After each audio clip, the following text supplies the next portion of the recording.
Warning: this podcast episode contains mild swearing and descriptions of sexual situations. Listener discretion is advised. Third World Cinema Club. Welcome to a special episode of Third World Cinema Club. I'm John Tawasil from Present Confusion. I'm Princess Kinok of Film Police Reviews. I'm Jim Paranal of Jimmy Licol at iba pa. And for this episode, we have a very special guest. Yes. He's directed films such as Lim ni Antonio, Unfriend. Pink Halo-Halo, Unfriend, Joselito Altarejos. Yay! Gandang araw. Ako po si Jay. You can call me Jay. Yun, isang filmmaker. At tuwing June kasi, uso ako eh. Ito yan. Like now, Tale of the Lost Boys and Unfriend are showing in UP. But the other film, Kasal is showing in Cinema 76. Yes. So parang taon-taon, di ba? Parang okay din pala siya. Ikaw ang Jose Maricha ng June. Iniisip ko, kailangan pala kasi ko pa yung fan base ko. Kung meron ba. Singled out siya. Ayan, so does anyone want to start? Ako. Kasi ang Jim. Why don't you look at me? You're talking. Balik tanaw natin ang reviews mo ng mga films niya. Yung ano? We'll get there. Tell us something about your humble beginnings Yes, how as did a you get into filmmaker. film? I was a tumble, ato. I mean, I don't know. When I was younger, because I started really young. Like, during the time, in the 90s, diba? Pag 25, 26 ka, bata ka maging director. I mean, unlike now that everyone is a director, parang inabutan ko pa yung transition na yun eh. So parang it was so hard to be a director and you start from being a director in television. So, yun. But I really started from the ranks. Like, was a PA for Ishmael Bernal. Oh. Yeah, he's one of the last few projects. So, I didn't go to film school or anything. No, I took a medtech because I wanted to be a doctor. But I realized that I don't have the discipline of studying, di ba? Long hours. So yun. Wala akong magawa. Anyways, to make a long story short, while working in Jollibee, I stopped studying, worked in Jollibee, and I saw the ad for PETA workshop, the summer workshop. I've always wanted to join that when I was younger in high school. I didn't know where PETA was, and no one was encouraging me. So, wala lang talaga. No? So, nag-workshop ako, theater. Hindi ko alam, napunta nga ako sa TV, kila Bernal, and then Viva, yun. As AD, production manager, tas director. Okay. I mean, nagalit talaga ako sa PAs, yun. So, I really know the entire production. That's why I also like produce my films. When I like produce my films, talagang yun. Pati yung kinakain ng ilang katao, yung kumakain per meal, no? So, I am really like that. But anyways, so, yun. And then, I directed films. Yeah.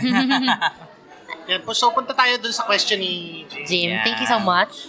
Kasi po, Ano yun? he directed a film called Kiss Mo Ko. So it's a romantic comedy film during the 90s. I did? Yes. It's... Kasi nakalagay directed by J. Altarejos sa... Oh. Really? starring Sila Antoinette Tos, Dingdong My Dantes. first film was Ang Lalaki sa Parol. Really? Yeah.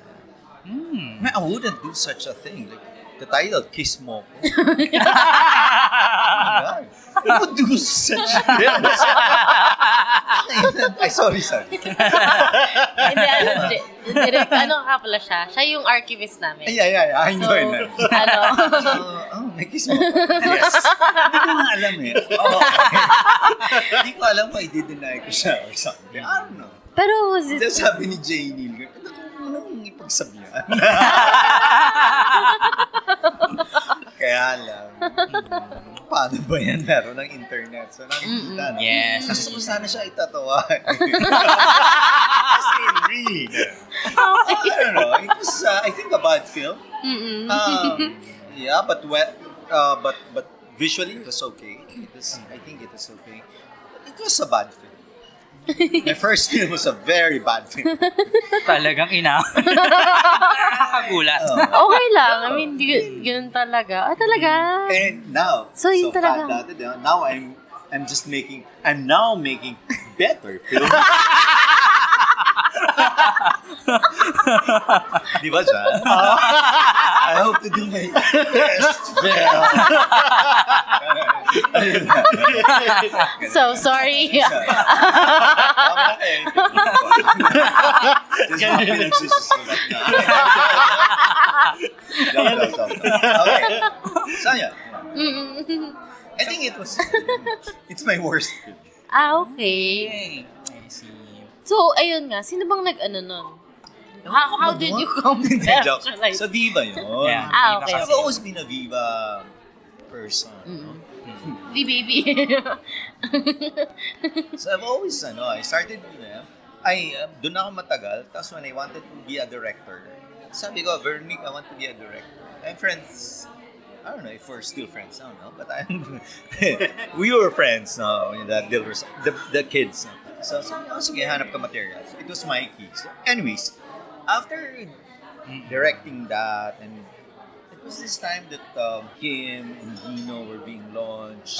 So it was on the two other love teams, Antoinette and So Viva asked RJ Nuevas to write the script. So parang ano pala siya, ano yung pelikula, yung Kiss Me, what's that? Yung song ni Yeah. Sixpence and the Richer. Di ba parang gano'n? So, ayun. Ano ba? Sana nga hindi ko siya ginawa o sana ginawa ko. Hindi. I think if there's one important thing na pwede ko ipagpasalamat sa pelikula mo is because we used film. It was the transition. Okay. After that, digital na. Mula sa high 8. No? Oo. Diba? So, yun yung last film. Almost. First and last film Diba? na you made for... Okay na rin. And I have to look for the print. Actually, so yun. Viva yun. Viva, it was supposed to launch Anthony Tos, Dingdong Dantes, Paulo Ravales, and Sunshine Lizon. Okay. Parang napanood ko nga yun. Saan yun? Then from mainstream po, di ba you went to Digital Viva, di ba indie? Yeah, and then you made itong... Kasi during its time, yung Ang Lihim ni Antonio, parang it's one of the most shocking film during the mid-2000s. Diba? So, did you expect po ba na ganun? Latter Part of 2000. So, did you expect po ba na ganun yung magiging reception or reaction ng audience with the film? Actually, the genesis of all of these LGBT or gay films is ang parola. Yeah. So, I think during the time I wasn't doing anything. May mga ganun kasi akong period. Like for example, magti-TV ako, tapos hihinto ako ng years or something. So I think, and then someone from Viva asked me if I want to do a straight-to-video thing. Gusto nun yung mga straight-to-video. Yes. So parang, okay, tapos, okay, gawa. Tapos gay thing na. Okay naman, parang, sige. And then, kasi nga ayoko na talaga nung una. Sorry, let's go back to that. Traumatic for me. No, one. Hirap pala pag studio. Okay. I wanted to experiment. Because as a TV director, alam mo yung mga zoom-in ngayon ng probinsyano? Yeah. Matagal ko na yung ginawa. Like more than 10 years ago. So, ayaw Pinapagalitan pa ako lang. nilalilibet dati niya, Razonable of GMA. Yes. Pero si Jake lang yung nagsasabi, hindi, nag-experiment yan. So, feeling ko lang, may mga ginagawa ko noon, kahit sa TV, na Ina-apply niya yun. na ngayon parang Tanggap crazy. But na. anyways, hindi ko alam kung gago talaga yung isip ko. Pero that's okay. Kasi really, dati may face naman ako na parang sobrang iba-ibang angle. Hindi ko alam, I want to bring it to cinema. Experimental talaga. Because I used to do that. Nakabaliktad yung camera, nakaganyan. Things like that. But anyways, so yun, yung ang lalaki sa parola. Tapos, natapos. Sabi nila, okay Kasi akala lang nila yung pwedeng, for May chung, whatever, may gumaganon. purposes other than watching film. Oo. So, nila, tas nila sa CEB, got a B. So, parang, oh shit.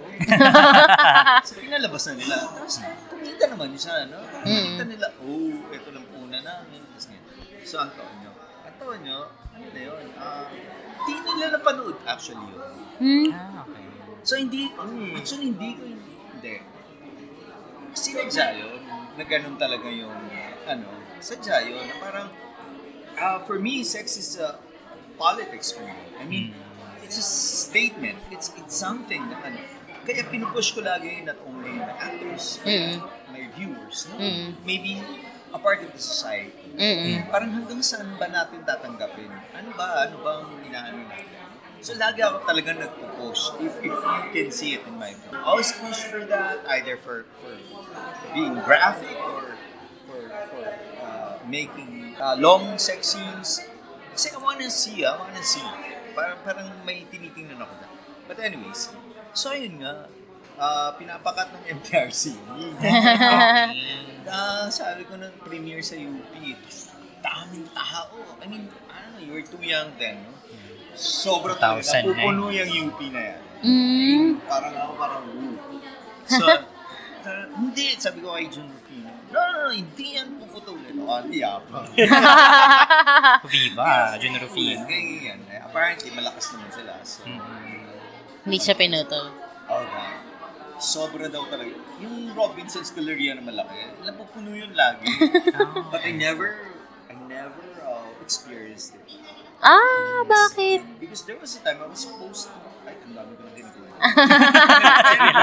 Kasi sobra siyang Siyempre, hindi mo naman nila-expect, no, na ganong kalakas. Parang during the time, ang laki ng impact nun sa mga kaedad namin, saka medyo bata-batang mga bakla, no? So, yun. Ang dami kong natatanggap, honestly, na letters or PM, emails, especially during that time.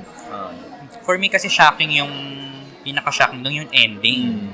Talaga po bang it was intentional na ganun yung maging ending? Sa akin kasi during the time, I was, parang it was a statement for me. Like, na parang those who harass or those who commit abuses should be killed. Parang ganun yun. Kaya ginawa ko yun na ganun. Tapos parang ko na lang na yung... Kasi people were telling me pa, dapat masaya na lang siya, dapat ganyan. I mean, I'm sure para kung naging masaya siya, parang ahead pa siya sa, what was that? Call Me By Your Name. I mean, older guy, No, but, hindi, kailangan may sasabihin ako sa mga pelikula ko. I don't know, some people fault me for that because at the end of every film, I have a parang boom. Parang, di ba, sabi nga ng isang, ayun na naman siya, may climax na. Of course, gawin na lang. Climax simula. Ayun naman, pagbigyan. But anyways, so, sinadya yan. Of course, naniniwala kasi ako, sabi nga ng Bernardo, anything and everything that you see on the screen is your decision as a director. It should be intentional. It should have, okay, sabi natin, paano yung mga biglaan na lang kasi? Hindi, dapat ikaw, you get something out of it. Dapat may meaning pa rin yun.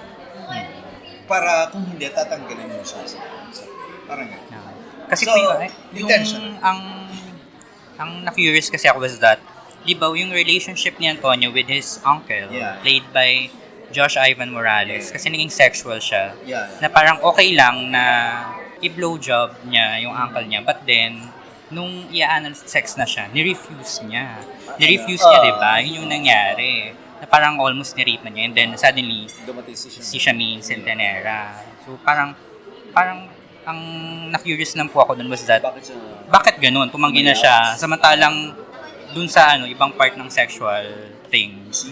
Hindi ibig. Bawal na ba tumanggi? Ulitin ko rin.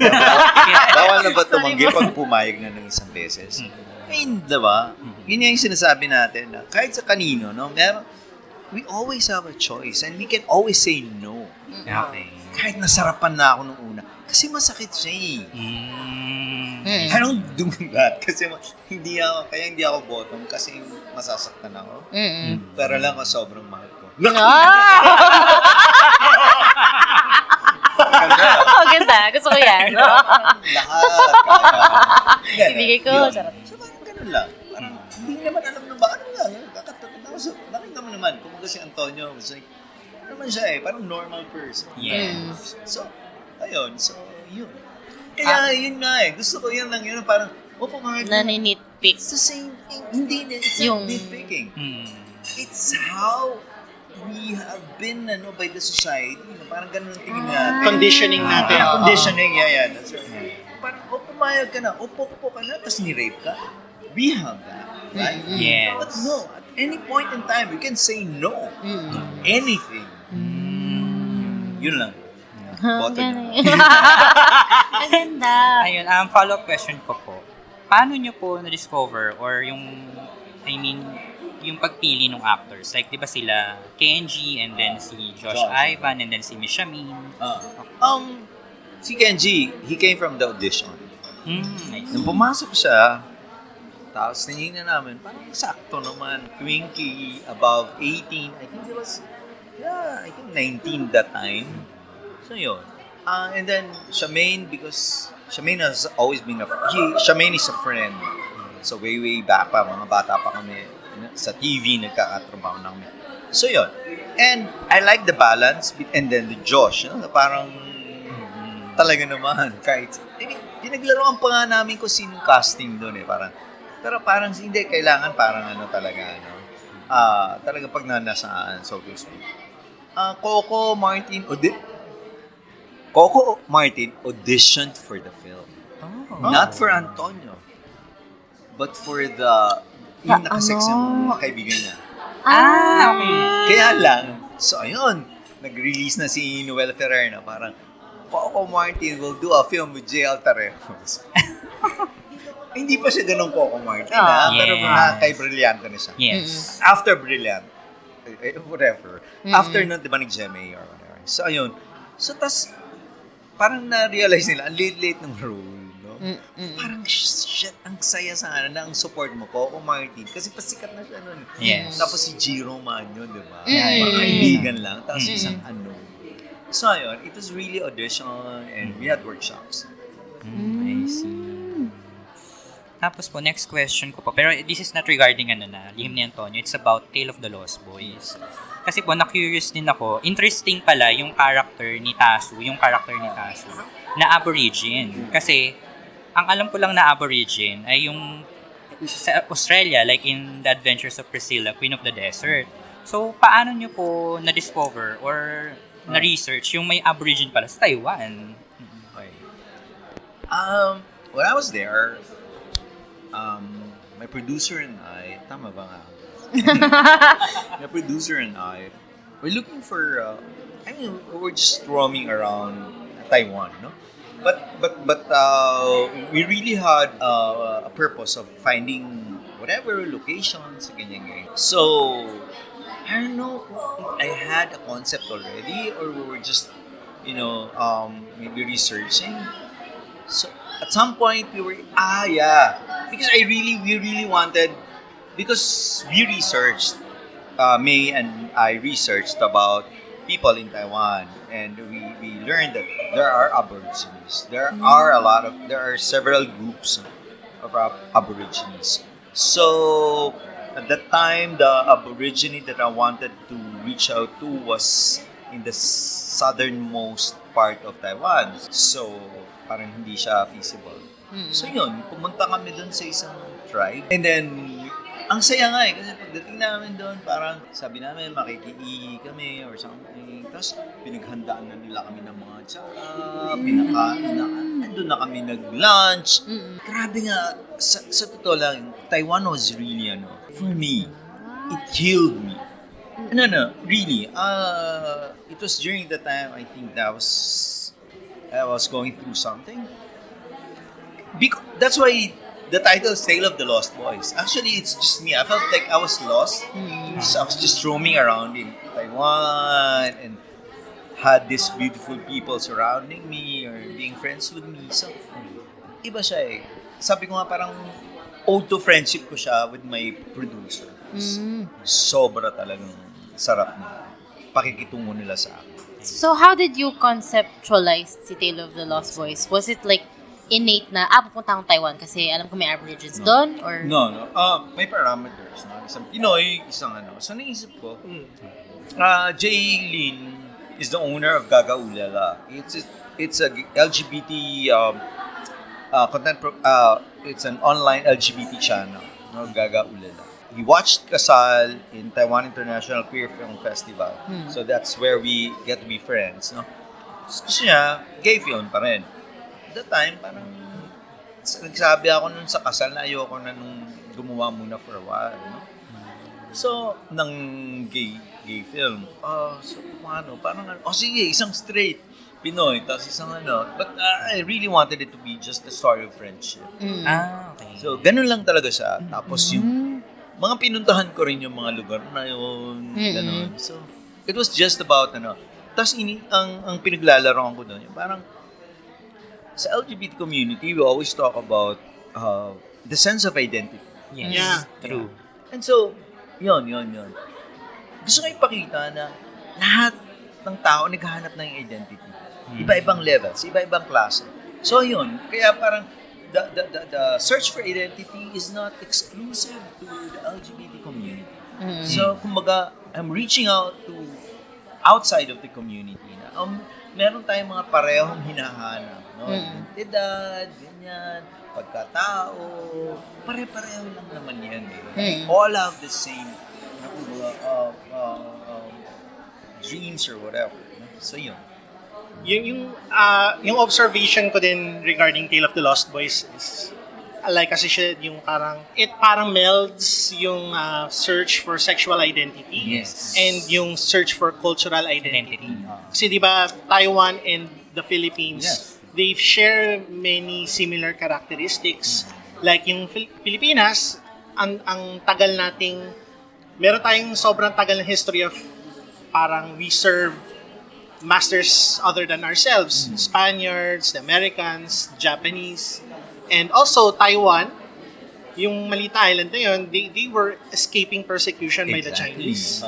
They were occupied by Japan for a short while. So we share this yung base identity natin sinasapawan nitong mga extra cultures. Kaya yun. Kaya yun, for me, yun yung interest dito sa Bumabawi ba? Yung 50. Yun yung good. Nangiipa 50, di ba? Joke lang. 50. Hindi, pero totoo. 50 pesos po. Yun yung gusto ko na, yun nga, it's finding similarities with each other. Pero it's good direct na sinabi mo na yun nga, your beginnings were from the production side up until sa ikaw na nagsusulat, ikaw na produce kasi ako personally hanggang Wikipedia lang yung alam ko about you. Siyempre, hindi naman lalagay sa Wikipedia. He started in Jollibee. Hindi naman gaganon. Pero anyways. Siyempre, hindi naman ako sikat. Hindi, pwede din naman may mag-edit. Pero anyways, yun nga kasi. Bukas eh. Sorry, go on. Okay lang po. Hindi kasi, di ba before, nung tinanong kita about documentaries, ganyan. Inisip ko talaga, siguro si direct film student to, ganyan. So, that day, ni-research kita. Sabi ko, hindi ko mahanap saan siya nag-aral, gano'n, and everything. So anyways, my point is, ang ganda kasi nag-evolve yung stories mo from... Pati yung style actually. From Dimi Antonio. To now. Yeah. Is it because you're curious to find... Yun pala, kasi you want to explore more. Building your craft. No. Because, dahil nga I didn't go to any of these film schools. Alam mo, pakiramdam na baka hindi ko alam yun. So I really have to always try hard. So, I keep on really studying. As in, I mean, for example, in temporary protection order, I don't know if you've seen it. Don't take one shot. Yeah. And I wasn't used to that. I mean, I said when I outlined it, and you have to stick to it. You have to stick to it. Alam mo, parang pinagtitripan yung trabaho mo. Ang sarap. And then, no. But you have to find principles, no? To support it. Parang ganun lang. Parang, kasi hindi ko naman nadaanan yun, no? So, with Google now, and so I read something that Andre Bazin said about long takes and yun. Philosopher din pala. Yes, influences. So sabi ko, it can stand on its own. Parang kaya niyang tumayo. Meron siyang kumbaga basehan. Yun, I keep on learning. Yun lang. Anything. Kahit ano, may nakita akong that's why, alam ko, syempre ginagawa ko yung gay film. I have to know the LGBT things, like the soji and everything. Yeah. Yun, kailangan mong matuto lagi. Speaking of TPO, yun sana rin yung gusto kong i-discuss. Kasi nagulat din ako, like Princess, na wow, parang from a person na parang hindi formally, this is very formally adept. Yeah. Na talagang may sense of framing, may blocking, yung pagkakuha niya, very voyeuristic. Actually, I consider it tsaka kasal to be parang kambal sa kambal. Kasi they both deal with unions in the sense na one is a not same-sex union, a heterosexual union, pero parang imperiled siya. Parang it's in danger of collapsing. On the other hand, yung kasal naman sa same-sex relationship, that is not given the same parang structure as yung heterosexual. Kasi patas natin, ganun. Pero it's still, alam mo yun, pero meron pa rin silang, they still face the same problems. Yes. So, na-notice ko dun sa dalawang yun, like, for example, yung sex scene sa kasal, or yung scene na nasa guidance counselor yung bata. Yeah. Parang nakatingin ka from outside the window, nakikisilip ka eh. Or yung scene na, yung very, dun sa TPO, yung sa window. Yeah, yung nag-aaway yung nasa, bugbog. Parang neighbor's point of view ka. Parang,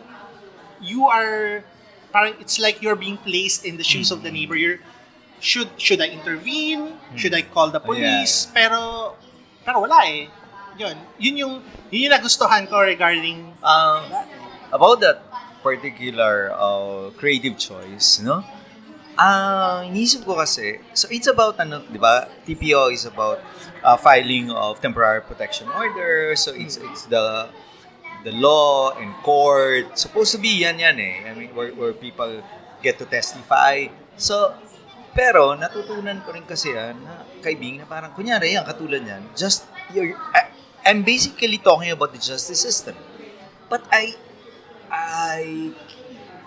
did not show it.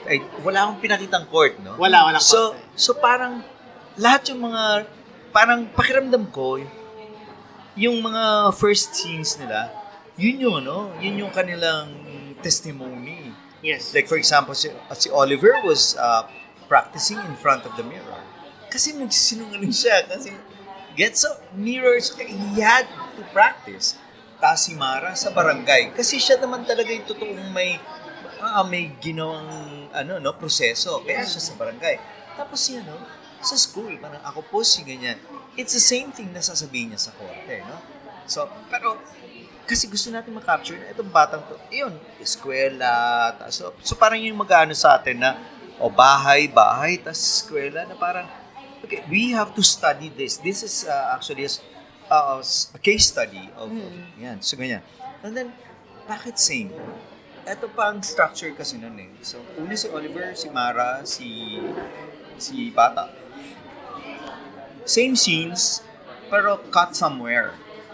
Where Oliver was, kunyari, part of, and then, not only part of, but it's his parang side. Yung puputulan. It's the same scene, kay Mara naman na parang yung kanyang part ng scene yan, tapos yun sa bata. So it was, tapos bakit siya static? Aside from Andre Bazin. Because diba, when you hear testimonies sa court, nakadistansya ka naman eh. Nandun ka sa bench sa likod. Nandun ka lang. Or kahit saan ka, diba, nakadistansya ka lang. Yun, parang ganun yung sumang ganyan. wala akong editorial na ginagawa na ka-close up ako habang sinasaksak. Ito lang yan. Ito yung mga sinasabi. No, we judge people. So parang ganun. Takot din ako doon. Sobra akong takot. Kasi, alam mo yun, parang alam ko kukunti naman ang makaka-appreciate nun. Eto, totoo lang, no? I mean, but I think it's one of my best work. I agree. Ayan, best na. Best na pala. Sumayan pa rin. So I think, kasi, sobra, sorry guys. Ano ka, passionate ka about Hindi, this minsan one? kasi pinagtitiripan ko talaga yung trabaho ko. Yeah. Talaga? As in, marami. Oh my In God. what way? You should see me when I'm doing my final whatever. Araw-araw yan. Pag-gising ko, gabi, pinapanood ko, umiinom ako, So, I love the process. So, mula nun, parang gusto ko, mabagal na lahat ng trabaho. So, Tama. Nakakita ako ng production parts, ganyan. Tapos minsan, may nakausap nga ako na editor. Sabi ko sa kanya, so, hindi si Sir Chaka, ibang editor to. So, sabi ko sa kanya, so, hindi ka naiirita kapag minsan yung director mo is tamad. May mga ganun kasi, na parang, andun lang sila, tignan lang nila ng monitor, tas ano. So, ikaw, I mean, how is your process? Like, when you go to the set, ano yung ginawa mo? Usually, my editor is Diego Marks Nobles. Yes. He has been editing my film since, I think TPO.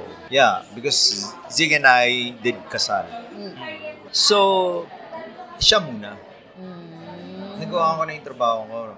Tapos, ang ganda lang kasi nagkakaintindihan kami. He really knows when, where to cut. He knows when to linger. But, even if I have something in my mind already, and I see something, na parang, tapos ang ganda lang kasi, sa totoo lang, pag tama yung cut, tapos may reason, yun yung sinasabi ko, dapat talaga may rason, you will recognize it. I mean, kahit hindi niya sinunod yung cut ko, tapos ginawa niya, like, oh shit, ang ganda, alam mo ba't niya ginawa? Gets, hindi ko alam kung dahil sa found story kami pareho. So, ayun. But iba rin kasing cuts namin, like, minsan, it goes beyond the cutting point. Parang gano'n. Oo. Kasi minsan iba yung pag nasa production ka na parang, okay, nakita mo yung frame na yun. Ginawa nyo. Either multiple times yung shoot or one single take. Tapos pag sa cutting, side na parang, kunwari di na note yung shot na yun or scene na parang, gusto ko tong take na to or something. Paano yun? Hindi kami ni Diego, hindi kami nagre-rely. Siya yung first. Siya yung nagja-judge. Andun siya habang sinushoot nyo? No. Ay, hindi din. I mean, sa editing. Pinapanood niya lahat. Tapos siya yung mamimili, Because that's what he should do. He's an editor. Diba? Kaya gusto ko yun eh. Parang, ganito. Ba't ginawa mong ganyan? Kasi ganito. Yun lang naman lagi eh. May ang key, pag pinag-iisipan yung trabaho, yun, I think, yun. And then, pagkatapos nun, akin na yun. Naku. Tatatarin ko na yun the way I wanted. Like Gino, it wasn't like that. Yan, speaking of Gino, kasi po, amazing yung Tale of the Lost Boys and Gino Tomari regarding cinematography. So, how did you collaborate with your cinematographer with two different films? Si Michael David, his first feature was me in Kasal. Yes. Okay. Tapos nung pagkatapos ko siyang kunin, kinuha siya nung, tuos. No? Pero siya, ako yung unang-unang bigay sa kanya ng first feature film niya. Pinagmamayabang ko na. Sikat si Mike. Sige, send ko sa kanya. So, yun. So, tapos, siya rin si Gino. Kasi nagustuhan ko yung trabaho niya sa Kasal, no? Tapos si Cheska, kasi hindi available si Maiko nung shoot ko sa Taiwan. But they were together then. Back then. Okay lang po yun. Sorry, guys. Sorry, Cheska. Nasaktan talaga ako nung naghiwalay kayo. Promise. Pero natutuwa ako, kami nakasurvive. Mas matagal sa inyo. Sige po, tapos po. Ha? Ayun nga yung sa Gino Tomari. What? So yun. Actually, anong question? How did I Collaborate or with your cinema? Oo, kasi parang ang comment namin lahat nung sa Magkaiba ano ba? is, hindi same lang. Parang siyang Japanese na, Yes. yung hindi siya glossy matte pa nga yung dating ng Hindi Gino yung kasal. Tomari. I think it's my most Glossy si kasal si Gino Pero Tomari. it's my may most treatment eh. parang mainstream thing. May iyak-iyak, may ganun. Diba? So pareho siya, magkaiba siya. Parang yung feeling ko yung temperature ng kasal mas matingkad. Eto mapusyaw na tama yung ganun. Parang matte siya na ano eh. Ganun ang inisip ko eh. Hindi ko rin alam kung dahil I was on medication. When I was doing that, I was recovering from, or I was battling, trying to be okay with my bipolar condition. So I was taking meds. So, pag nakita nyo, yung Tale of the Lost Boys, parang siyang laid back na gano'n. Hindi, wala kasi ako, parang sobra akong relax, no? So sabi na, hindi ka nagagalit. Well, that 2 reasons. Umiinom ako ng gamot ko. Second, ang hirap kasi itatranslate pa nila eh. English. Tapos dun sa Mandarin. So, hindi talaga ako nagagalit during the shoot. Yung translation, ARG! Gano'n. So, I think it showed that sense of calmness, no? Even one of my friends, sinabi niya na parang it's hindi siya pelikula mo kasi nasa angst. Wala siyang angst. Wala siyang no? So, sabi niya, hindi ko nga alam eh. To be honest, I was with Tale of the Lost. Dapat ko ba sabihin? No. So, I don't know. I was unsure of it. Okay. Because I was doing it when I was lost, so to speak. I mean, parang gano'n. Hindi siya yung katulad ng ibang pelikula. Nakaganyan lang talaga. Tapos I had a lot of crew. Taiwanese crew. Yeah. Paano yun? I mean... my AD was, my AD is bilingual. Okay. So, he trained in the States. So, yun. Tsaka, ang sarap katrabaho ng mga Taiwanese. One thing, yung mga grips, may babae. Talaga? Oh? Dinadala nila yung mga ilaw, dinadala Oh my nila God. ang riles, dinadala nila yung anywhere. I saw Pinento one ni Chess, setup. naalala ko din. I saw one setup in an auditorium. And Babae. there are women who are, women or female workers na nagbubuhat ng mga platforms. Oh my God. Sipag. Tapos they're so professional. Sobra. They're so cheerful and even at 2 a.m. I love working in Taiwan. I love the people in Taiwan. Going back to Gino Tomari, kasi I read na parang it took 4 or 5 years to make it. What happened? We shot it in 2015. We edited it. It's too much. I mean, there were a lot of sex scenes talaga. It was 2 hours.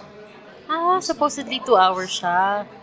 Kasi yun, putol, tambak, hindi nun. Until it felt like, baka pwede na siya. So, inupuan ko ulit. Edit, yeah. Ayun, kinuha sa Switzerland. Doon siya nag-premiere. Yun nga yung sinasabi ko na baka maganda yung pelikula matagal. Parang upuan mo talaga siya. Yeah, kasi after kasi, di ba, when you're doing a film, grabe yung adrenaline sa simula eh. Then, nag-shoot ka, no? Sa akin nga, parang pre-prod, babubum, shoot, sarap, taas. Pagkatapos mo, when you see your footage, or your clips, shit. Tama ba? Sayang. Gets? So, bababa yan. Tapos nag-edit ka. Pagkatapos, shit. Gusto mo kayo sa edit. Pero I think you need to, pause for a while. Because production or shooting is a big endeavor, no? Parang, kumbaga ano bang tawag yan? Para blank yung utak. Parang ma-debrief ka ba after such a rigorous activity. Then you do to another major part of the production. Oo. Speaking of po kanina, Oliver Aquino. Yes. Kasi marami kayong movie na lead actor mo siya, so madami beses kayo nag-collaborate. Paano niyo po siya na-discover? And paano nagsimula na yung collaboration niyo po? Kasi mahal ko siya eh. Lahat naman ng mga katrabaho ko mahal ko. That's why I keep on working with them. Anyways, 2014, kasal. So there was an audition. So he was one of those who auditioned. He was from ABS-CBN. Tapos ang suot na, alam mo yung mga teen mag dati. Ay, yung parang, Star something. Mga candy. Candy. He came from a pictorial of candy. So nakaganyan, sombrero. Alam mo yun? Okay. Pero nung nagpan yung camera, pinapan yung camera eh. So, ay, pakibalik nga dun sa isa. Iba siya sa person. Iba siya sa camera. So, nung pinatawag, so, you know what? You look better in camera than in person? he said like, sabi ko, I'm sorry. No, sabi niya, okay lang po kasi lahat naman sinasabi yun. So, yun.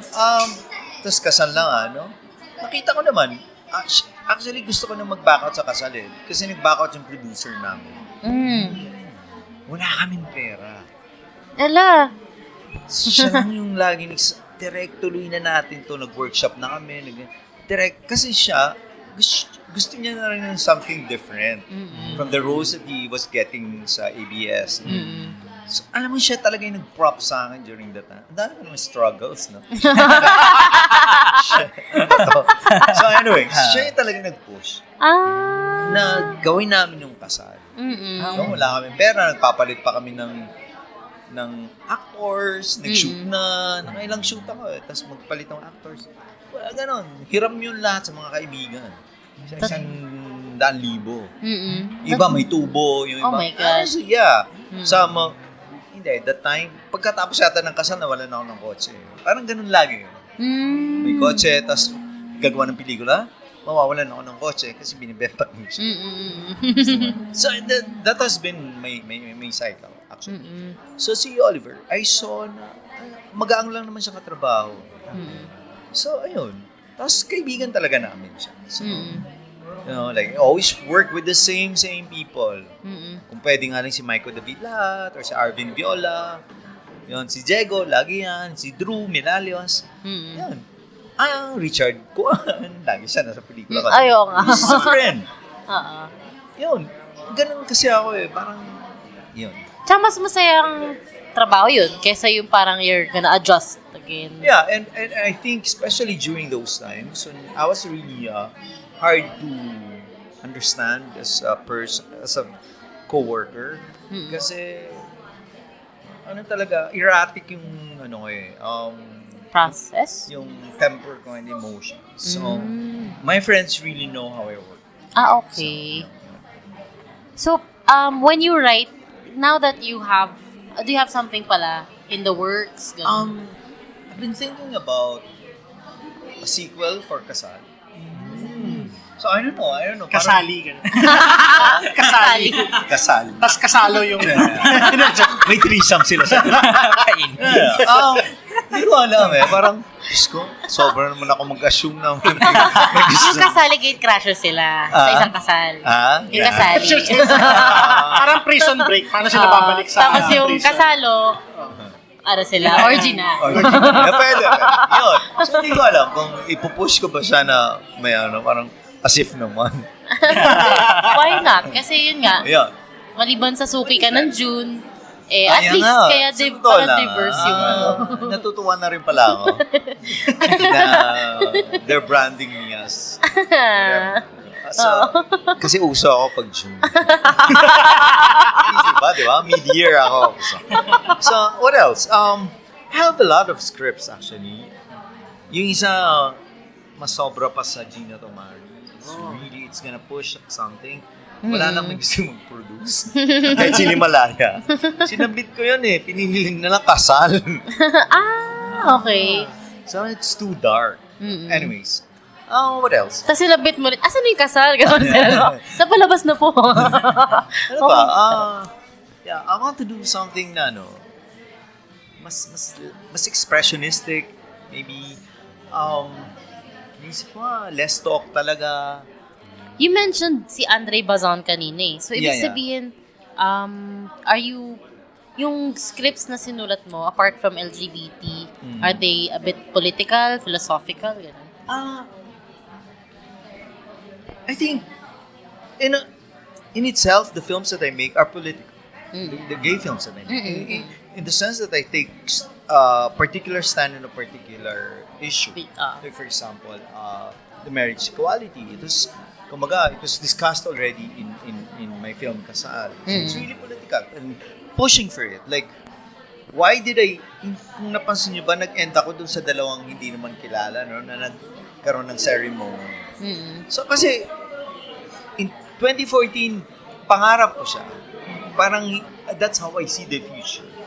So, lumuwag ako mula sa personal story to story of people, a group of people. So, parang ganun lagi. Yun ang bili ni Bing Lao sa So, anyways. Ano nga yun? So, yun nga. So, yung mga upcoming. Yes. For example, Gino Tomari, philosophical siya. I mean, it asks the question, what is dignity to you or to anyone? How do we define it? Diba? And at the same time, it's not just in the film. It's the entire experience. Hindi ko nga alam eh. Parang, kasi while doing Gino Tomari, after shooting, alam mo yung question mo yung sarili mo as a filmmaker. Nagawa nila lahat yun? Anong klase akong filmmaker? I had to ask myself. That's why even yung final edit ko, sobrang, hindi ko alam kung 10, 20 times ako nag-export, nag-edit, nag-recut. I would really ask myself, does this particular frame represent you as a filmmaker? Kaya mo ba siyang panindigan? Diba? Tatanggalin ko. Hindi, pag hindi, wala nga namang paninindigan. So, babalik mo na naman. So, ang ganda niya eh. Doon ko nakikita, ano ba, yun yung mga maliliit na filosofiya sa buhay, no? Tapos sa filmmaking. Parang, hindi man napapansin ng tao, may umaangat yung sex scene sa'yo. Umaangat sa act, at humahaba siya habang tumatagal. Kahit seconds lang yun. Kasi I had to do that. I realized that editing after art, kailangan mong applyan ng science and mathematics. Anong effect nito? Itong ganitong tatlong three scenes.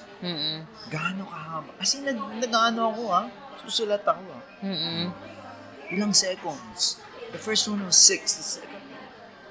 So and I think in general, for me, making a film is my philosophy in life. This is how I live.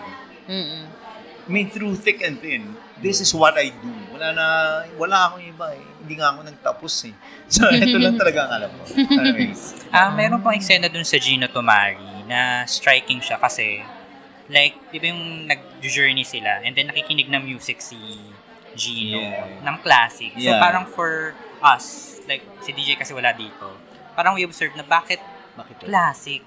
Parang opera. Yeah, bakit opera? Ganun. Instead of parang, kasi with their status or social status, di ba? Tsaka sa mga reviews na mention yun eh.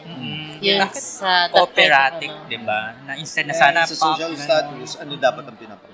Hindi naman sana nag-discriminate tayo or nagsa-status ko tayo na. Bakit mo siya napili? Oo, parang sana novelty, di ba? Bakit yun yung napili Novelty. niya? Oo, di ba mga ganun? Or let's say,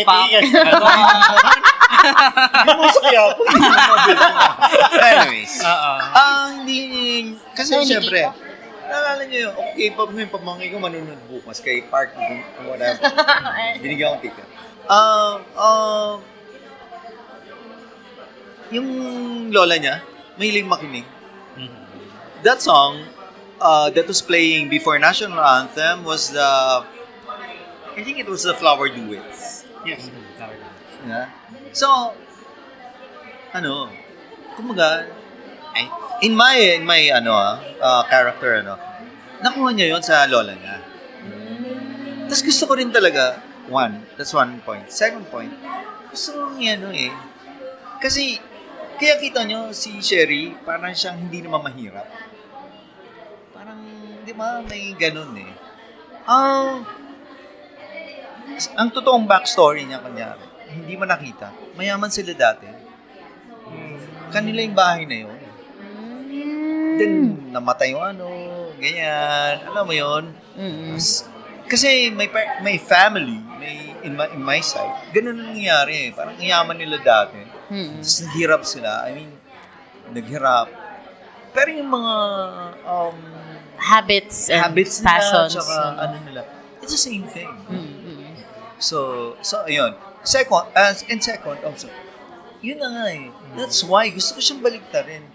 Marami tayong notions So, nagugulat tayo na ang mahirap, marunong ng opera. Yes. I mean, may mga radyo naman, may AM na nagpapaano yun, di ba? Yeah, Meron. 98.7. So, ibig sabihin, isa rin yun sa pagbasag, no? Sa akin kasi yung mga malilit na pagbasag ng kung ano yung preconceived notion natin of what a person is or a class is or, dapat dun kasi katulad niya yung hindi naman, I won't get offended, pero alam ko, yun yung pag-iisip ng nakakarami. Ba't ka pa naging storyteller kung pareho lang pala kayo na ikikwento ng nakakarami? Wala nga idadagdag na something. So yun lang. And third, because classical music and opera have this, for me when I listen to them, parang niyang inaangat yung soul ko. Yeah. I get accelerated. I get it. And therefore, I really, really wanted to use it. Well, aside from, I was having my mania stage during the time. No? Kaya, trip talaga.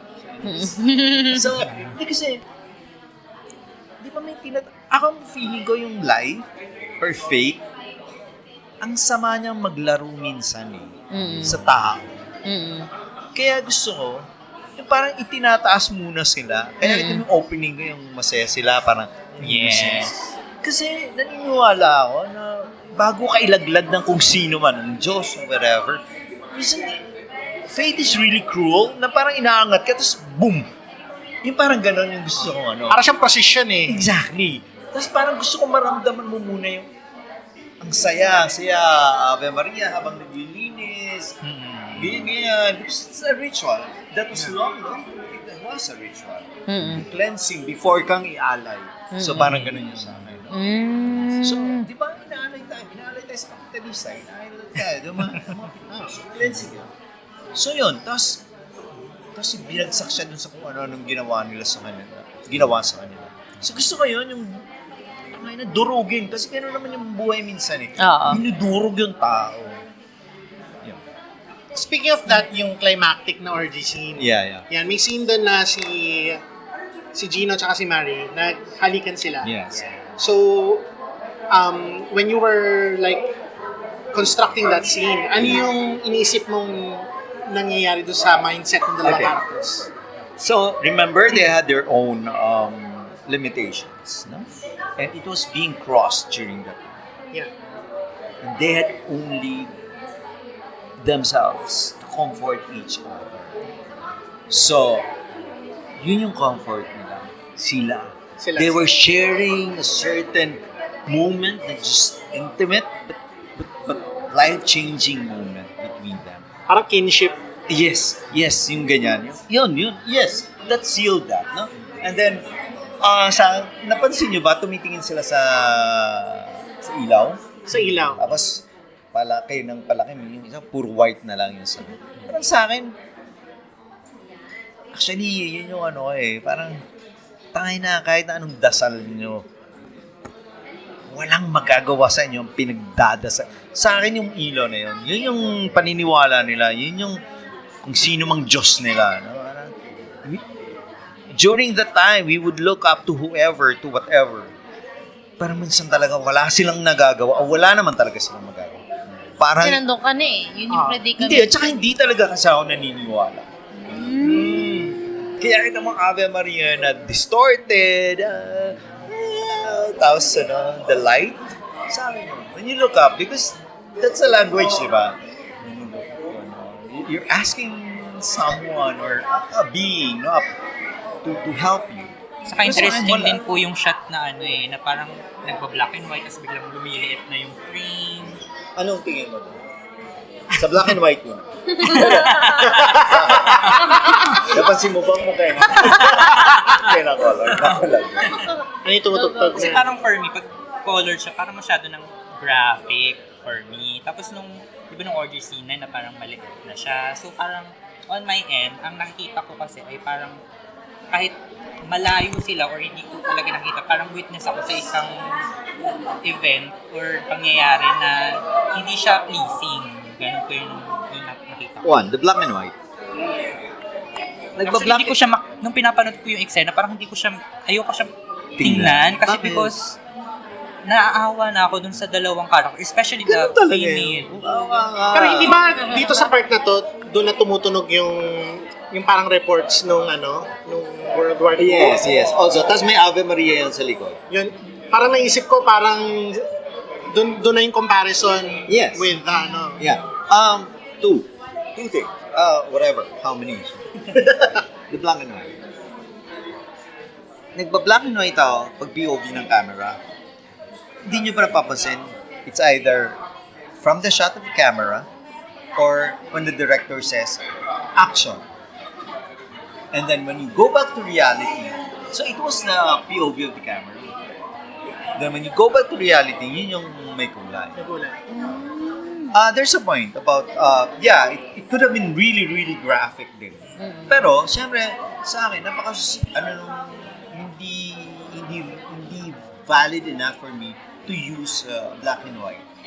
Kung yun lang din ang aking consideration. Yeah. It was more about, it's a POV camera, and remember, the very basic film, the start ng pelikula, black and white naman siya eh. Yun yung reason behind it. Now for me, some people, whatever they do, for them it's an art. Some people may have a different opinion. So, tingin ko siguro feeling ng filmmaker na Japanese, art tong ginagawa ko. So parang ganon. So yun yung parang ganon. Kasi parang lahat naman nito, at the very basic, all of us want to do art. Sa totoo lang, walang director na pumunta dyan lalo ng una niya sabi, hindi, gagawa ako ng pangit na pelikula. Hindi. So, kumbaga, at the very basic of it, it's an art form. No? So, kaya siya black and white. Kasi nga, meron din tayong another point is, pag black and white, artistic, pa-art. Yun yung mga nagpi-play sa akin, no? Yun yung when I made that choice. No? Second, yung lumiliit na camera. It was from a viewfinder. Kunyari. Habang tumatagal, mali sa atin na pupunta yung camera eh. Tapos nakikisilip tayo. All of us, kapareho lang din ng filmmaker. Tayong nanood, we got involved with it. We felt something, whatever it was. Kung pakiramdam mo na rape ka, yun. Nanood ka lang din, wala kang magawa. Yun. Nag-participate ka with the art. Yes, exactly. Doon sa sinulat ko about this film, parang sinabi ako about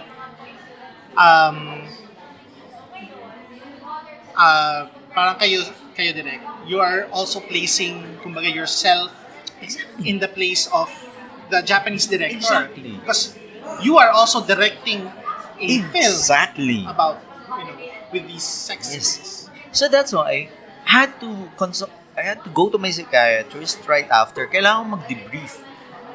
And that's why I had questions about me. I mean, anong klase kang filmmaker na kaya mong i-push? Parang, what for? For for the art? Whatever. Is it valid enough? Kasi sobra talaga. Well, I'm sharing this with you. Dapat ito pala pang DVD. Extras ganyan. While I was doing that, para rin ako yung Japanese film. Hindi, gawin nyo lang yan. Hindi ko alam kung paano ko na-condition yung sarili ko na I wouldn't have any feelings toward these actors. Hindi ako maaawa. Kailangan gawin siya. May apathy na eh. May apathy.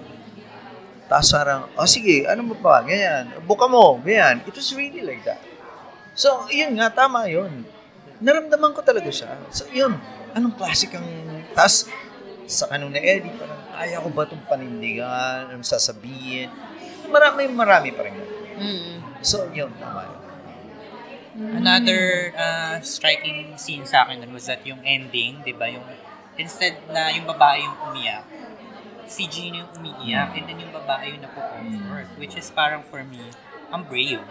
Na parang kung tutusin niya, for me, mas nayurakan yung damal ng babae than the male. I'm not saying na hindi naman nayurakan, but for me, mas mabigat yung sa part ng babae. Lagi naman babae yung matigas sa mga Pilipino. When tragedy strikes, it's always the women. Sila yung supportive, Di ba? Sila yung nagbubuklod, no? Sila yung nagbubuklod. So parang ganun lang yun. Sorry. Babae. Parang parang for me. Totoo naman. Yeah. I mean, ako as a woman, parang may kaming, yes, charot. As the female representative of this club.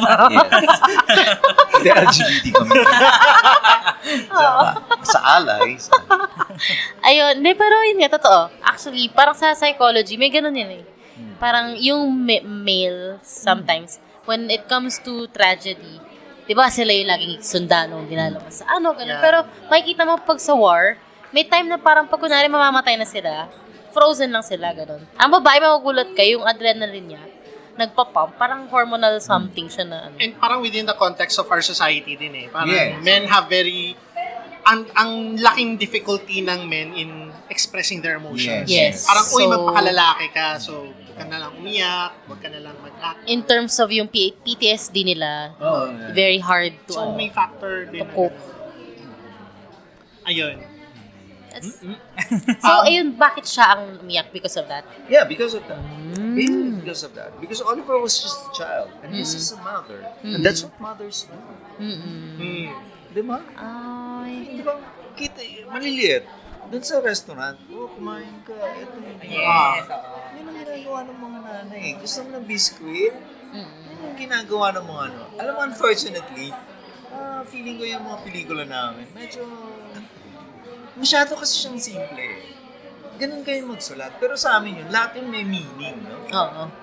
So, hindi kami yung, tas yung mga lines pa namin, hindi pang hugot. Buti na lang, sa kasal, nagmumura si, putang ina mo. So, parang uso si Duterte. So, hindi talaga yung mga pelikula ko, hindi pang hugot yan. Pero okay lang. Actually, target market kami nun. Na pelikula mo, kaya okay lang. Minsan lang din, parang sometimes as a filmmaker, you want to reach out to a lot of audience. Yeah. Pero I think yun nga, yung may sinabi ako sa kanila a few days ago, wala talaga tayong pake sa awards eh. Wala tayong pake sa awards. Tayong mga, I think sa inyo lalo. I mean, ako, wala akong pake sa awards. Parang, hindi ako manonood ng film because it's Oscar nominated. Yeah. Parang na yun, secondary opinion. Sige, bakit kaya? Parang ganun. Pero hindi siya yung priority. Parang siguro... Ay, nanalo pala siya, ganun. Oo. Ang kulang sa atin, yun nga, distribution. Yun talaga yung parang... Pero I don't think marketing. that's something that you guys have to worry about. Parang iba ang nag-handle nun. Parang ganun. Yun yung kulang. We have a lot of filmmakers, we have a lot of producers. Exactly. Wala masyadong distributor. Si Sir Butch lang. Hi, Sir Butch. Siya lang. No. Kaya parang din. Pero, alam mo yun, parang sabi ko, hindi mo kailangan mag-rely sa hugot eh. Kasi, the concept of hugot, speaking with Irene Villamor, who was actually one of those pioneers pala of hugot. She's very good. And she's very good. And sila ni Antoinette, hindi naman nila choice na maghugot eh. Parang someone actually took that concept marketed it for them kasi bumenta siya. Yeah. Pero kung siguro yung that thing hindi siya bumenta. Ako talaga, hindi ako, yung mga pelikula, parang, they're as real and as normal as they. Yeah. The lines are like that. Very normal, pero... I mean, unless, kunyari, ako, ang hinahanap ko lang, talking about it, no? The films that we have now, parang minsan na, parang, I think genre na talaga nila yun. Pero parang, there's something bakit ganyan na nagsasalita? Parang, I mean, hindi ko alam kasi. People are confused. Eto, sasabihin ko na to. People are confused. Kung anong pinapanood nila eh. Hindi nila, minsan hinahanapan nila ng realism or something. Minsan hinahanapan, tas gusto rin naman nila yung mga ganyan-ganyang linya. What the fuck? You should know. Pag realist ng pelikula, dapat ganito. Wala namang masama kung ano man yung genre ng pelikula mo. For example, if you have melodrama, and that can apply to that, yung mga lines na, magaganda itsura, hindi kasi tayo aware doon eh. The melodrama is a valid and a good genre. Pangatawanan mo kung ano yung mga hinihingi na melodrama. Yung iba kasi pinagsasama, pinaghahalo-halo. Melodrama, realistic. Kahit sa TV, parang, gusto nyo, bakit daw yung may makeup kahit natutulog? Pucha, melodrama yan eh. Kaya talaga, nakaangat. Kailangan maganda sila eh. Tas ang acting hindi realistic. Melodrama nga yan. Wala namang ganyang karaming tragedy sa buhay. Hindi ko alam kung education. Even us. I mean, sometimes we are confused on what we're watching. Kung ano-anong hinahanap natin. Parang hindi natin natutukoy na, eto yung genre niya. So, bilang genre niya, ganito yung mga realist siya. So, bilang realist na pelikula, dapat ganito yung makikita ko. Tapos may mga pasundot-sundot na iba. But the point is, I think, doon natin mas ma-appreciate ang mga pelikula. Tama. Like, siguro makikita natin, ano ba ang silbi ng pelikula ni Vice Ganda? Kung tatanggapin lang natin siya for what it is. Yung gano'n. So anyways, yun. Wala akong mga ganyan. Pero gusto ko rin. Gusto mo rin gumawa. Gusto ko rin gumawa, pero akma sa character na that character would really say these things. Maybe a poet or a teacher, someone. I see. May question po ako regarding, kasi diba you're doing LGBT films. Yes, diba? yes. So far po ba, gaano nakalayo yung progress at acceptance ng audience when it comes to queer cinema or pink films or LGBT films? Ganito. I started in 2007. Now it's 2019, so 12 years. 13 films minus 4, that's 9. 9 of which are, sige na, 14 kasama yung case mo. 9 of those are LGBT, are gay. Actually, to be particular about it, gay films. My protagonists are male homosexuals. So, hindi ko alam kung kailangan kong humabol para may iba pang representations yung LGBT. But anyways, gaano na yung acceptance? Sa pelikula o sa atin? Sorry. Sa audience. Sa amin. Filipino audience. Sa Filipino audience, sa mga pelikulang ganyan. No? Hindi. Hindi ko alam kung nawala ba yung audience ng gay film. Kasi alam ko in 2008, 2009, 7, ang daming nanonood sa pelikula, sa sinihan ng mga gays. Kasi ang dami ko talaga yung mga kaedad ko, parang kilala nila ako. So, tingin ko naman, mas na-accept na ngayon. Yun nga lang, nasa safer side pa rin. That's why people, even way before, that's why people love Maximo. Because Maximo was their, parang idea of what a bakla is. Kaya nung pag lumabas yung, how do you call it? Parang, masculine, masculine na gays. Yung expression niya. Okay. Nagkukulit na, hindi naman sila ganyan. So, ibig sabihin, meron pa rin ganun eh. May stigma pa rin. Meron. Sa totoo lang, may isang banker, she works in a bank that I am in, or tapos nanood siya sa UP in support of me. Tapos napanood niya pa laro ang lalaki. Kasama niya yung kanyang asawa. So we're like, Direk, ano ba yun? Puro lalaki yun. See, yun nga gusto kong sabihin eh. Tapos ano pa? So, feeling ko, ang gusto natin, masaya. Masayang representation. Rightly so. Dapat may masaya. Pero dapat hindi natin kalimutan na marami pa ring malungkot na mga kwento ang community. Yes. Huwag tayo maging complacent because we can post on whatever social media that we have, our boyfriend or whatever, tanggap na talaga tayo o totoong malaya tayo. Hindi pa rin. Hindi pa rin. So, kasi I'm faulted sometimes. Some members of the community are faulting me because my films are basically marami sa kanila malulungkot. No? Sa akin kasi, sorry, yan yung namin, generation namin. Hindi naging madali para sa amin ang maging member ng community. Malungkot talaga siya. So these are the stories that I want to tell. No? And I think these stories still happen. Maybe. No. But anyway, gusto ko sana sabihin, hindi dito sa Maynila, sa probinsya, pero hindi totoo yan. Isang kwentong mabilis lang na I was with a group of different people, no, lawyer, judges, justices. Yeah. I went somewhere, courtesy of my cousin. So, and then they were talking about these two kids coming from different families in that group, no? Kaya parang, basta may isang joke na parang nagjo-joke daw yung dalawang 13-year-old boys. Parang, what job do you want when you grow? Sabi daw nung isa parang, so, blow job, no? Ako parang, hindi ko alam eh. Tapos, tinawag pa yun, yung anak parang, what did you say? What do you want to be? Sabi ko sa kanila, tapos sabi naman sa parang, hindi, si ganito, hindi pa yan, hindi naman baka hindi, ano pa lang yan, ganyan. Ano ba tingin mo, sabi sa akin? Sabi, I don't know. I mean, it's for him to decide. But, kunyari, kung yung anak mo ba maging, sabi niya, hindi, kasi pag habulin ko siya ng itak, parang, masama ba yun? Tapos kasi daw yung friends ng anak niya, isang lesbian at isang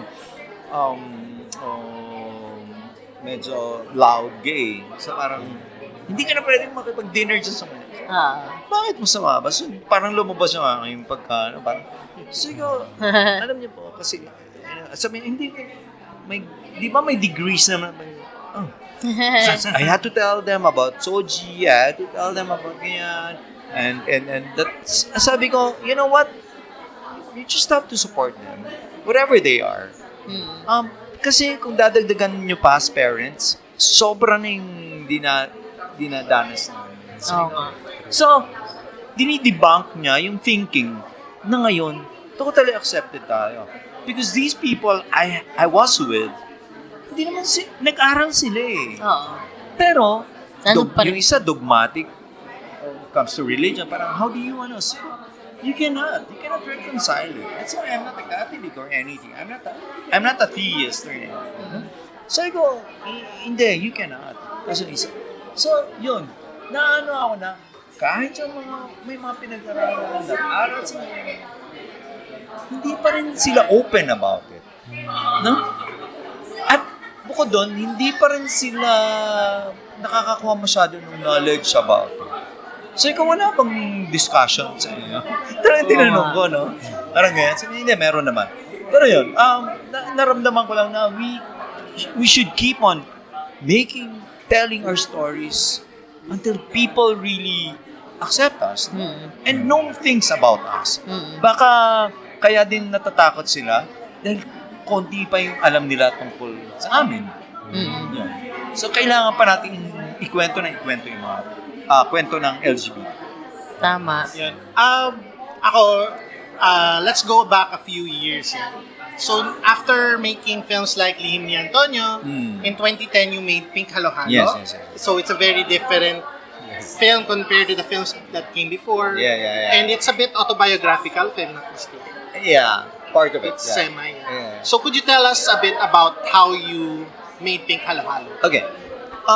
It was after I had workshop with Bing Lao, so it's really fun story, and so I said, no, Robbie Tan wanted me to do a gay film. Mag-submit ka naman, parang kahit art, kahit, I mean, for cinema lang. Sinublob ko, pucha, gagawa na nga lang ako na hindi sa Viva or gay film. I mean, not that there's anything wrong with it. Because I am more than that. I mean, I'm proud of who I am. I'm proud of my films, of the contributions that they made in the community or whatever, no? Pero, I can tell other stories. Yeah. Yun. And, sa totoo lang, kadugtong pa rin naman si Pink Halo-Halo. Si Natoy kasi, siya yung genesis ng lahat ng characters na yun. Siya yun. Siya, sa kanya nagsimula. So it's my story. I mean, we lived in a bigger house. Not that one. Pero it's almost like that. Because my father was a soldier. He died when I was 6 years old. So, but that thing wherein nakita lang nila sa TV yung it was during the time, in 2008, there was a report by Jiggy Manikad sa Basilan na mayroong sumisigaw na sundalo na Medivac! Tapos daw, yung mas melodrama pa nga yung totoong nangyari dun Taga Iloilo yun. Ang naka-witness nun ay yung kapatid niya na bulag. So, alam niya lang yung boses. So, yun, ginamit ko yung part na yun, yung discovery of death. So, yun yung nangyari. And really, I had to go back to my memory. It was just, ganun ko siya natatandaan, na parang, ang pinagsimulan pa pala ng Pink Halo-Halo was my paper kay Emil sa creative writing sa UP. Emil, yung magagalit sa akin. Flores? Yeah. So, because may time na I enrolled in some subjects. One of them was creative writing. Although I was directing already, I stopped. So, yun. So, yun yung final paper ko. Mahaba pa yan. Isang buong siya Yung Pink Halo-Halo part, isang how many chapters lang yun Hanggang 1986 ata yun.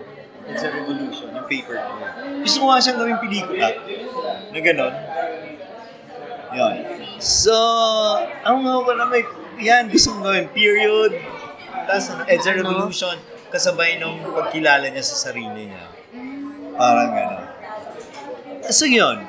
And, kasi, noon talaga sa probinsya namin, sa Masbate, almost every month, may inuwing bangkay. So, it was really a trend there. People were being soldiers, tas uwi bangkay. So, yung gano'n. I wanted to capture that. I wanted to, Since close naman na tayo, at na-open mo na yung discussion about yung sa therapist and stuff. He's a therapist and all that. More of like, part ba ng dilemma mo sometimes is how yung pressures ng kung anong next na story. Kaya ako actually natanong yung next mong project. Okay. Kasi coming from working in TV, and yun nga, since masyadong bumaba siguro yung audience numbers through the years, maybe. I don't know why. Minsan ba may pressure ka to yourself na parang, shit, gawa kaya ako ng popular na movie? No. Do you have that kind of pressure? Sometimes, 2014, sino itong isa sa Rappler? Hindi si Ogs Zig Marasi. Zig! Zig. So, after Pink parang, I think he's ready to do other films. Tapos lagi parang, sabi ko, tang-ina nakakapikon. I mean, lang yun, pikon na, parang, dalawa yung sinusundot niya Di ba enough yung kwento ng LGBT para sabihin mong legit film siya at legit story siya? That I need to do other things to prove that, I can do it? So, nandun na naman tayo sa, yung bakla kasi laging napipressure to do better because he's gay. He has to compensate in this society to earn respect. I agree. To earn respect, to earn whatever. We really have to work really, really hard. So, ayun na naman. Kumbaga, I came out, sa totoo lang, all my films these are my coming out stories. I mean, these are my stories. So, actually, if you've seen them, you somehow get an idea of who I am as a person. And my dilemmas, lahat yun. So sabi ko, nag-out ako, can you imagine, no? Hindi ko siya diniscuss sa family ko. Tapos gumagawa lang ako ng mga gay films. Tapos sa uncle ko na judge, conservative yun, panay Jesus nung dati sa akin. Parang, sabi niya, sabi ko, uy, congrats, sabi niya, sabi ko, bakit? Hindi, yung mga pelikula mo, hindi mo naman alam mga pelikula ko. Hindi, ang lihim ni Antonio, di ba? Parang, okay. So, ano pa ba yung mas babakla pa sa lihim ni Antonio, di ba? So anyways, yun yun, na parang, ba't ganon, no? Feeling ko rin, may mga iba akong pelikula na hindi nila pinansin, na matino, kunyari, ang laro sa buhay ni Juan. Sino ang nakapanood? And good reviews. Hindi nga pinansin na kahit anong award-giving bodies. Pero pag tinignan mo siya, pelikula lang naman siya tungkol sa kahirapan eh. Tungkol sa kung paano yung ordinary Juan hindi nakakalabas sa cycle of poverty because of the government that we have, of the system that we have. And yet, hindi siya Pero, so yun. Parang tangina lang. So yun, mukha ko pinghalo-halo. So yun na. Yun. Pakiramdam ko, nag-out ako pero binaks ako ulit. I resented it for a while. That's why, after kasal, I went to Taiwan na. Yung ano ba yung gagawin ko? Ayoko na muna ng gay. Nagsabi na ako sa CCP. Hindi mo na ako gagawa ng So yun. So ginawa ko yung TPO, tapos marami pong nangyari. Ginawa ko yung Gino to Marry. Then I realized, no. Dapat hindi ako didiktahan ng sino man kung anong pelikula yung gusto kong gawin. Gay man siya o hindi. At bakit ba? Ano ba yung natin sa kwentong bakla? May nagreklamo ba na, straight drama na naman. Wala naman eh. Di ba? Ano ba yung tangin na namang straight drama to? Di ba yun? Kasi ganyan yung reaction ng mga straights. Ay, gay film na naman. Nubara na naman yan. Halika na naman yan. Ay, kayo nga eh. Di ba? Hollywood trash na naman yan. I mean, wala kayong natututunan. But anyways, so ayun. Talaga ako. Pero na-push ka, pero at the same time, na-retain mo rin yung sanity mo na, hindi, I'm gonna do what I want. Exactly. Okay. Parang pwede akong gumawa ng ganito, pwede akong gumawa ng ganyan. Tama. Yeah. Pero maganda rin na may identity. Oo. Sa totoo lang. Totoo. Sabi ni Mario Hernando before, I discussed it with him. My dilemma that time. No. Don't feel bad about it. Because there are a lot of directors and most of them don't have an identity. So, bakit ba? Si Marilu, puro ganito lang yung ginawa. Sa ganyan, sa kababaihan, sa ganyan. So, ganun lang yun. Oo nga. Sa totoo lang, lalo na ngayon, ang dami ng mga filmmakers. No? I mean, kailangan mong lumitaw doon kahit papano. Parang yun. Branding. Totoo. Diba? So, yun. So, now I'm really at peace with it. Oo nga. I am free to do anything I want. Yun. Tama. So ano po yung favorite or top 5 or top 3 nyo na best LGBT movie na napanood mo?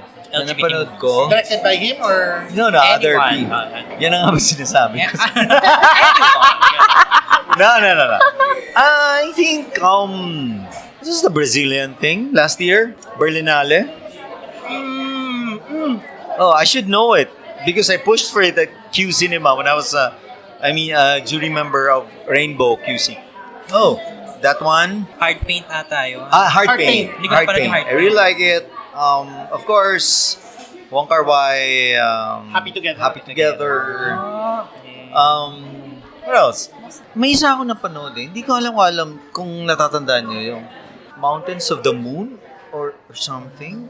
It was a period film na both of them, they were from England, and they were they were searching for the end of the Nile River. Mountains of the Moon or something.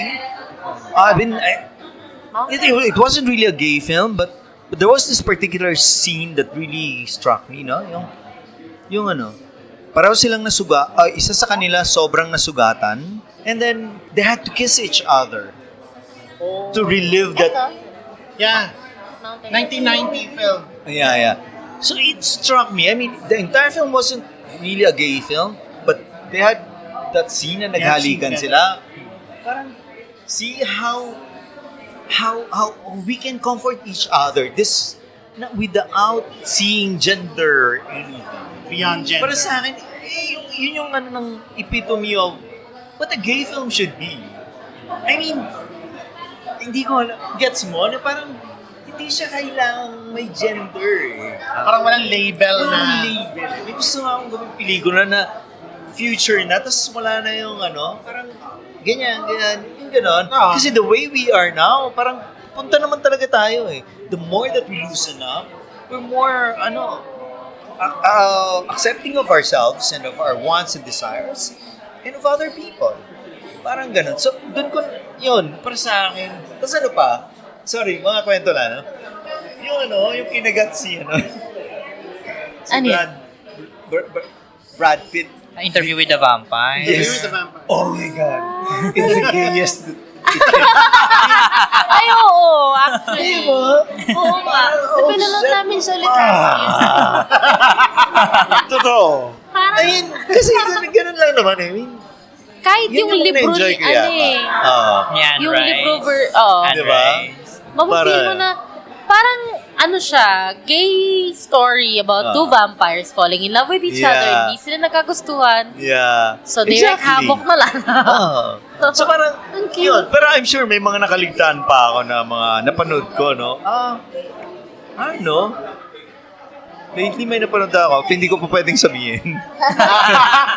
Watch out for that. Watch out. Screener kasi siya, so hindi ko pwedeng Cinema. sabihin. One year. Direct. Von Trier, of course, he's my favorite. Sila Terrence Malick, Almodovar made a great impression on me.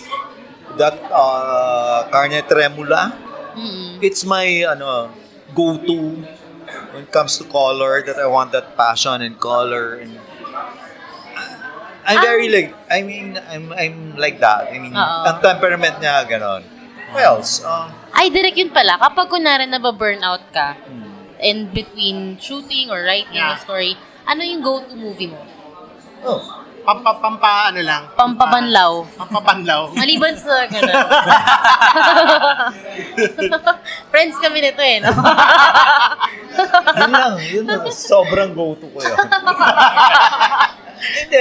Hindi naman ako na-burnout lately. Na-burnout ako nung nag-TV ako. Kunyari, meron kami isang in-interview. Yeah. Ang niya, sobrang seryoso niyang filmmaker. Yeah.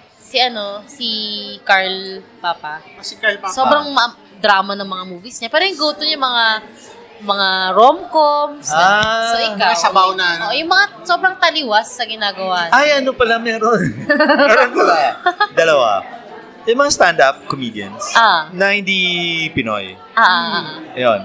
Usually British, Canadians. I like them. And of course, I like Trevor Noah. I like them. Kathy Griffin. Nanonood ka stand-up? Pag ano? Yeah. I mean, I love it. And small videos. Pinoy, tinitingnan ko minsan yung Madam Kilay. Tuturuan ko kaya to. Minsan sa liway. Parang sayang naman dami niyang followers eh. Mga ganun. These are my lalo na yung stand-up. Sobra yon. I see. Yun talaga. Parang ako. Ayun. Tapos pa-follow up ko rin. Ano pa kasi, LGBT. Ano na? LGBT mo. So, ano po yung top 3 or top 5 for you na best performance ng isang actor na may role na LGBT? Ayan na naman. Oh, shit. Hindi niyo naman ako sinabi. Sana nag-review ako. Billy Elliot? Sino nga yan? Si Billy Elliot. Okay. Jamie Bell? Yung dalawa sa lesbians? Meron ka bang... I love... Oh, nakalimutan ko pa. Problematic film in terms of blue is the warmest color. I love it. I love it. Yes, I do. And Yeah. Ayun, magaling. Sobrang galing nung dalawa doon. No, who else? So, dalawa na yun. Siyempre, sa Wong Kar-wai film, no? Happy Together. Pero ang dami pa. Sorry. Yes. Ayun. Yun. Yeah, yun lang. Okay. Okay na. Sorry. Okay, salamat. Thank you. Let's go to the final parang segment. Yes. So, ang ano lang naman dito is, what have you watched recently? Whether it be a TV show, a movie, read a book. Yes. Okay lang kung screener, okay lang. Okay. So, ikaw muna, Direk.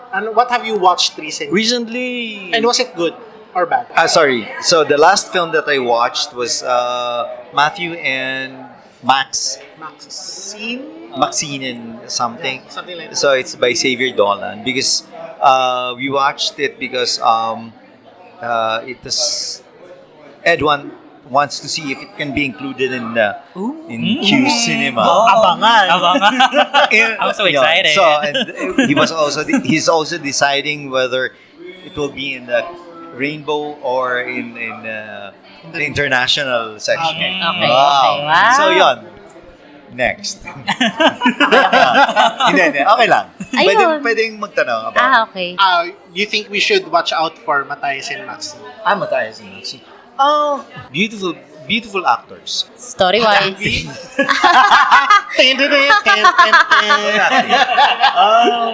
It's a prolonged love story.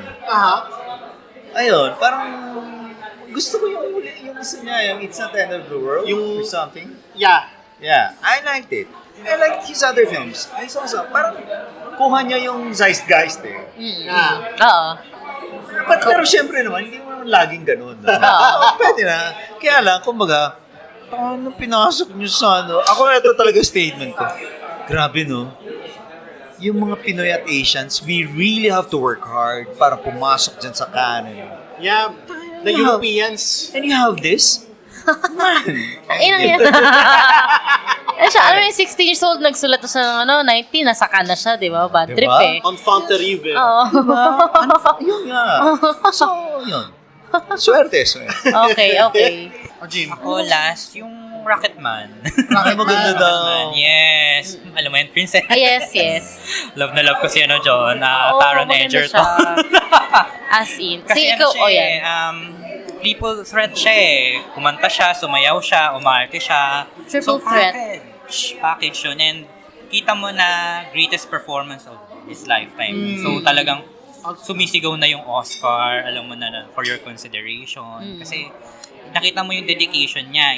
Aral yung galaw, kilos, di ba? Even yung mannerisms, gestures, talagang hindi siya imitation, hindi siya impersonation, kundi talagang it's a performance. Na talagang siguro talagang hindi siya makakalimutan for several years. Kasi ang galing eh. Talagang doon ako umano. Saka, with execution, fantasy, musical yung treatment niya. So, talagang ang galing lang. Galing ng pelikula yun. And, syempre, si Taron Egerton. And, kino-comment ko rin si Jamie Bell kasi magaling din siya na supporting. Kung i-compare mo si Rami Malek as Freddie Mercury versus Taron Egerton as Elton John, at ikaw ay Oscar judge, sino pipiliin mo?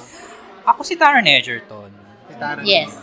Actually, hindi ko pa pinapanood yung Bohemian Rhapsody. Ayoko kasi parang meron akong tinanungan sa Na-bias. parang hindi siya cinephile. Talaga normal na tao, parang wow, akala mo an extraordinary person. Normal na tao. Sabi ko, okay, so kwento mo naman sa akin yung Bohemian.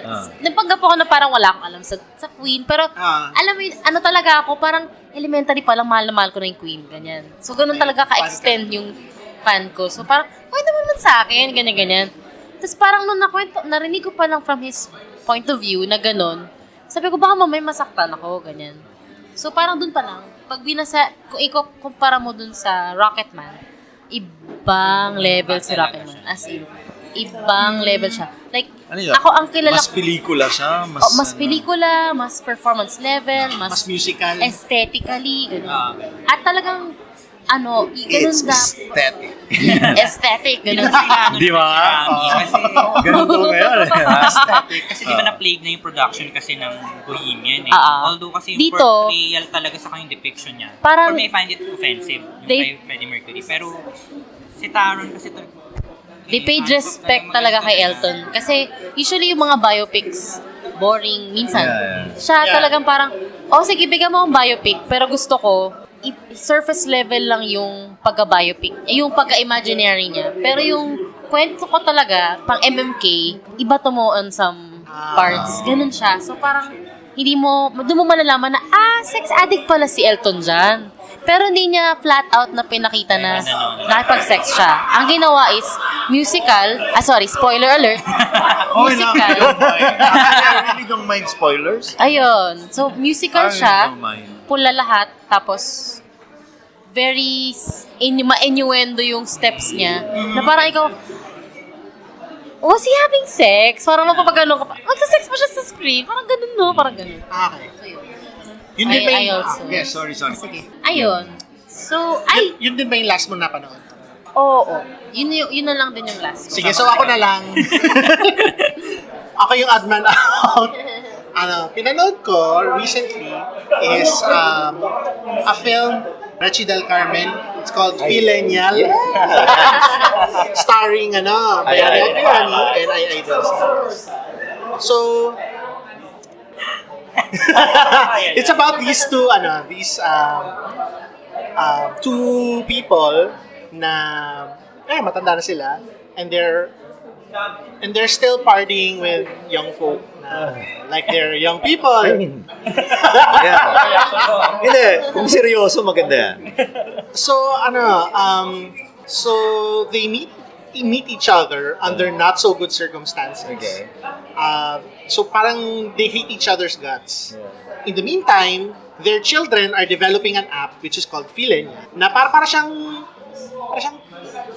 Tinder for old people na I guess Tinder can be used by old people. But so Tinder for old people that the two of them use. Yeah. So they both use the app and they fall in love with each other. Okay. So may discrepancy na in real life they hate each other, in the virtual world they don't. They like each other. Yeah, so conceptually parang meron it touches on yung parang yun nga senior citizen ka na, you're trying to connect ganyan. Pero in terms of its execution, hindi ganun kalalim yung attack niya. And it's like the way it portrays yung mga millennial concepts. Parang yung magulang mo na yan na, tingnan mo ko, hashtag ganyan. Parang makikita mo ba yung nanay mong ganun? Parang weirdohan ka na lang, di ba? So may parang ganung off thing about it. And also, yung may subplot doon at the end about yung children nila na parang sinaksak lang nila for the sake of putting something dramatic, a dramatic conflict. Na tipong na-resolve din, it was introduced and resolved in like 10 minutes. Siyempre, kailangan nyo. Kailangan nyo. Kasi, yun, spoiler alert, kung may manunod na nito, parang yung issue ni Ai and ni Bayani, it's resolved. Yeah. Pero, ikaw pala yun. Ikaw pala yun. Tapos, pati na sila. Tapos, yun, the film had to introduce something else para lang quote-unquote drama. So, not really my kind of film. Pero may mga kasama naman akong senior citizens doon. Nagustuhan naman nila.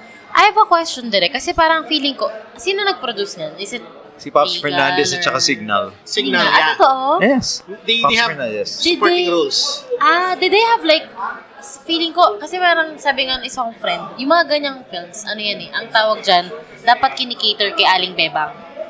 So, si Aling Bebang is this like personification ng Aling kasing, ganyan din sa TV. na naglalaba lang, gusto ko naglalaba lang. manood, ganun. So parang, Pwede, no? Pwede Pwede. siyang ganun.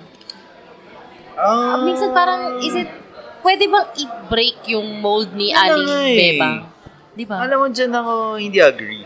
Kasi, Dyan ako hindi agree. lahat ng kapitbahay ko Because ganun. even when I was doing TV, yan laging sinasabi. I was with GMA for the longest time until 2012. My last was Legacy. Yeah, so, lagi nang sinasabi. Parang, ganyan ang maintindihan niya. Sabi kasi, sige, granted, sige, minaliit mo na yung tao. Yan lang talaga nga niya intindihan. Hindi mo ba bibigyan ng something? Yun yung sa akin about it. So, kahit nung gumagawa ko ng TV, kahit sinasabi nila, hindi, okay na yan. Okay. Hindi. Kaya, doon ako actually, hindi, mahilig na maganda talaga yung, hindi naman ako nagmamayabang. Maganda yung mga composition. Maganda ako, ang mise-en-scène ko, alam ko. I mean, wala namang bayad to, direct. We agree with you. Kahit sa TV, na sila, ilang cameras lang ako Because my point is, some people recognize it, some people don't. Pero kung maganda yung ginagawa mo, may mga makakapansin kahit hindi nila alam kung ano yung tawag or what.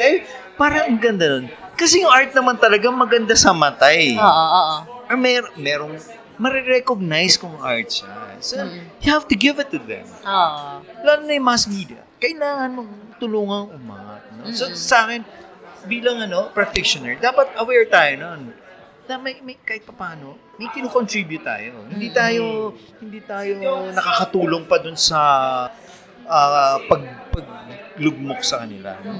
In terms of taste and everything. Oo, tama. Kasi yun. Tama. Third World Cinema Club. Thank you so much. Maraming salamat. Thank you. Enjoy. Okay. Thank you very much. Salamat. Best film. Make the best film na next time. Please. We're looking forward to The best. film of J.F. Parejas. Oh, yeah. Of course. We should get better at it. Thank you. So, to our audience, we hope you enjoyed, and we will see you guys next time. Next time. Goodbye. Happy Pride! Happy Pride. Bye.